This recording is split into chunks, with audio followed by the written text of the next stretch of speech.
Hi, it's Dyke from Groovy Entertainment. Today we got another book on tape to play for you. Today's book is Stars from 1985, so let's get started.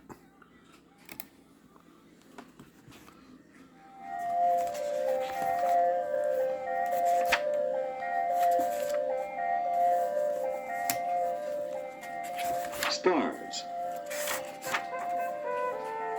There is nothing more beautiful than a sky full of stars on a clear, clear night. The stars look like diamonds glittering on a black velvet cloth. But stars are not really diamonds. They are gigantic balls of gas that burn all the time. And like the flames of burning candles, the stars give off light and heat. We can see the light of the stars when we look at the night sky, but we cannot feel the heat they give off because the stars are so far away. We do feel the heat from one star. That is our sun, the star closest to Earth. The sun is many millions of miles from our planet, but because all the other stars are so much farther away, their heat does not affect us. How big is the sun compared to other stars? Dwarf stars are much smaller than our sun, but giant stars are much larger, and supergiants, the biggest stars, are larger still. Picture a beach ball and a grain of sand.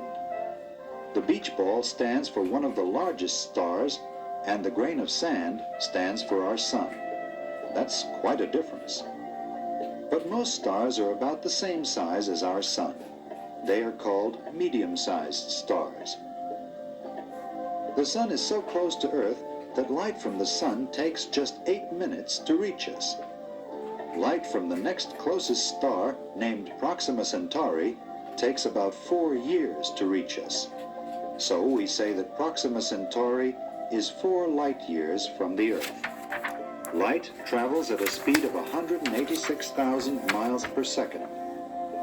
A light year is the distance light travels in 1 year. That's a long way. We measure the distance from stars to our planet in light years because in miles the distance is too great to understand.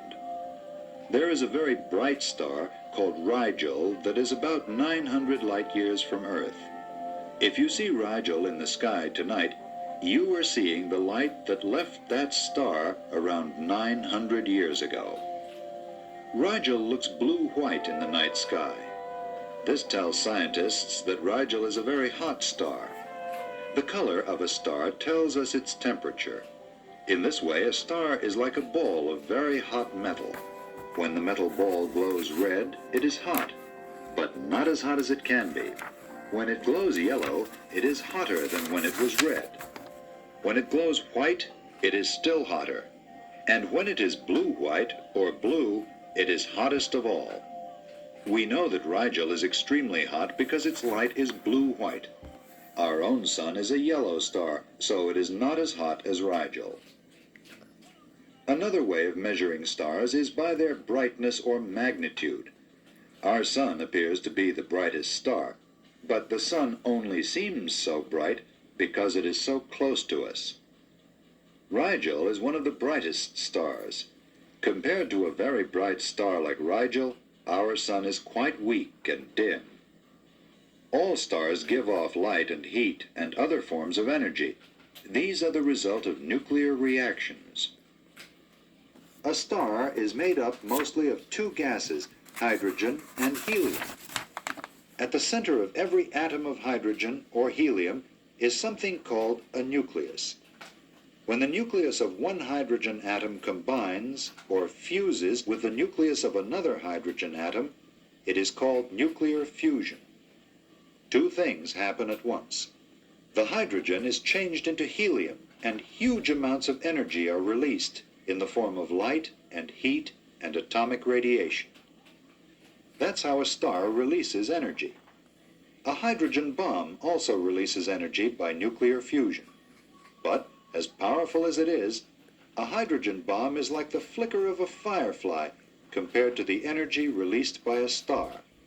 As long as a star has hydrogen to use as nuclear fuel, it will continue to shine and send out light. Starlight doesn't really twinkle. It just looks that way to us on Earth. Starlight is really a steady glow until it reaches the atmosphere around our planet. As starlight passes through the atmosphere, it shifts and bounces and seems to be unsteady. When we see this unsteady light, we say the stars are twinkling. When you gaze at the twinkling stars, they all seem to be little dots of light. But if you look through a powerful telescope, you can see that there are many different kinds of stars.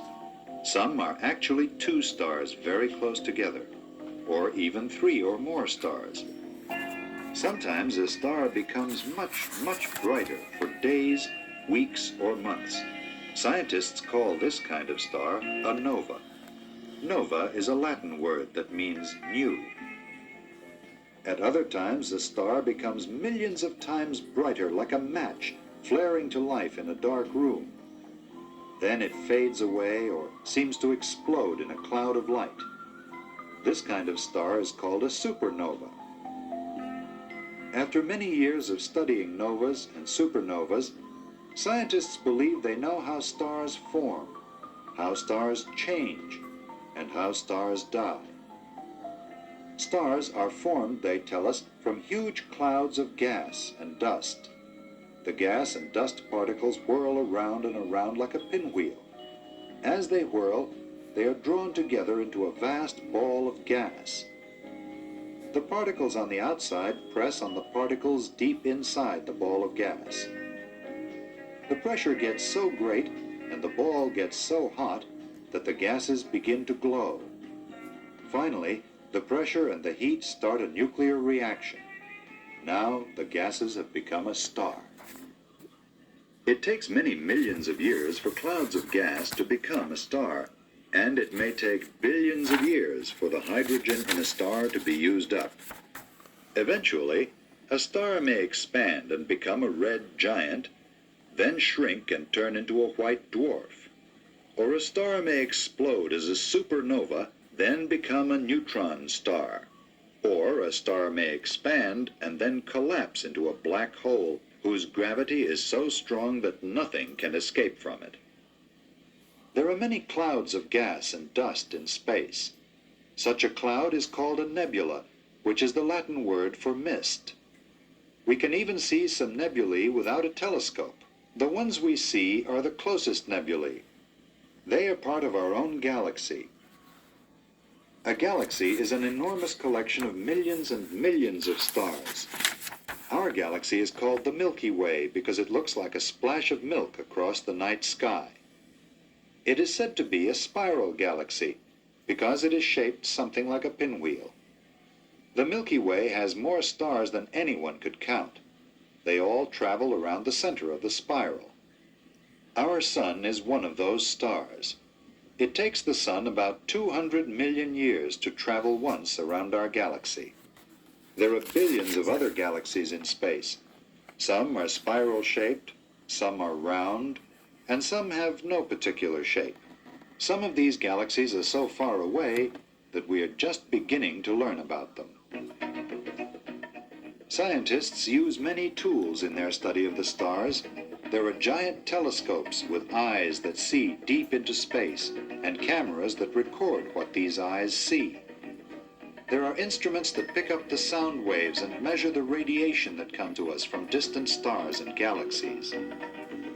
And there are spacecraft sent up from Earth far above the atmosphere. All of these tools and machines are providing us with a rich store of information about the stars. Before the 20th century, most of these tools did not exist. But people have always been interested in the stars. Thousands of years ago, when there were no clocks, people told time by looking at the night sky. They did this by picking out a group of stars that seemed to make a picture. They called these star groups constellations. One of these constellations was named Orion, the hunter. You can see Orion on any clear night. He has two very bright stars for his shoulders. A row of 3 stars are his belt. 2 more bright stars are his feet. In the early evening, Orion is in the eastern part of the sky. As the night goes on, this constellation moves to the west. Orion's position in the sky tells us whether it is early evening, the middle of the night, or near dawn. Long ago, people learned how to find their way at night by using one special star. It is sometimes called Polaris, the pole star. When you look at Polaris, you are facing north, so it is also known as the North Star. Other stars and constellations move through the sky, but Polaris never changes its place.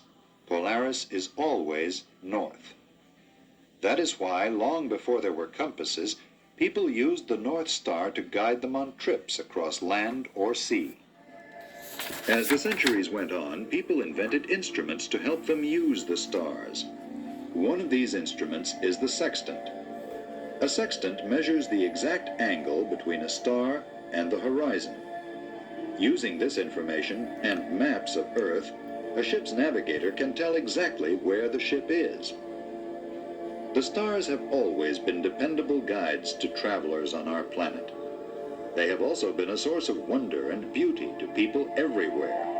And today, as we venture into space, the stars have become something more. They are a goal we may reach someday in the future.